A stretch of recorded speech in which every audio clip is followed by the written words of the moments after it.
America అధ్యక్షుడు Donald Trump మీద మరొకసారి హత్యా ప్రయత్నం జరిగింది. మన కాలమానం ప్రకారం రాత్రి అవుతుంది, వాళ్ళకి అక్కడ పగటిపూట జరిగినటువంటిది.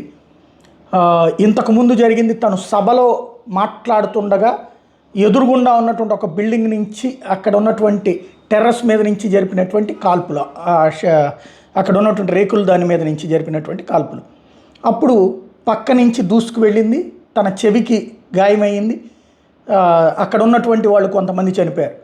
ఈ దఫా తను గోల్ఫ్ ఆడేటటువంటి క్లబ్లో, బీచ్ దగ్గర ఆడేటటువంటి క్లబ్ దగ్గర కాల్పులు జరిగినాయి. ఈ కాల్పులలో AK-47 తరహా తుపాకీ అన్నారు. అంటే AK-47 అంటలేదు, AK-47 తరహా అంటున్నారు. అది ఇంకా స్పష్టత రావాల్సి ఉంది. తో వరుసపెట్టి దాదాపుగా 25 రౌండ్ల 30 రౌండ్ల అన్నటువంటిది కాల్పులు జరిగినాయి.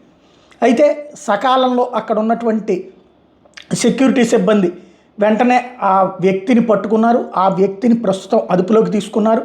ఎందుకు చేస్తున్నాడు అనేటటువంటి, ఎందుకు చేసే ప్రయత్నం చేశాడు అన్నటువంటిది ఇప్పుడు తేల్చే పనిలో ఉన్నారు. అయితే ట్రంప్కి అయితే ఎట్లాంటి ప్రాబ్లము లేదు, అతనికి ఏమీ కాలేదు ఈ దఫా. అది అతనికి సేఫ్. అంటే ఈ దఫా అంటే ఈ డీప్ స్టేట్ వ్యవహారం ప్రచారం జరుగుతున్నది. బరాక్ ఒబామా, లేకపోతే కమలా హ్యారిస్, జో బైడెన్, వీళ్ళ వెనకాల ఉన్నటువంటి సోరోసు, ఈ గ్రూపు ఈ దఫా ఓటమి భయంతో చేస్తుందన్నటువంటిది ఒకవైపు.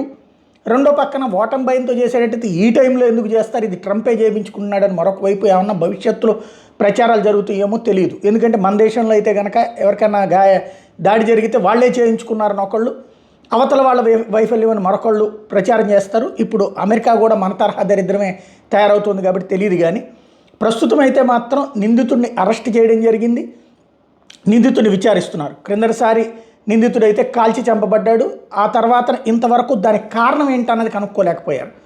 కాల్చినోడేంటి, వాడి జాతకం ఏంటి అంతా చెప్పారు, కానీ ఎందుకు కాల్చాడో ఆ రోజున తేల్చలేకపోయారు. వాడు చచ్చిపోయాడు కాబట్టి అన్నటువంటి కోణంలో వదిలేశారు.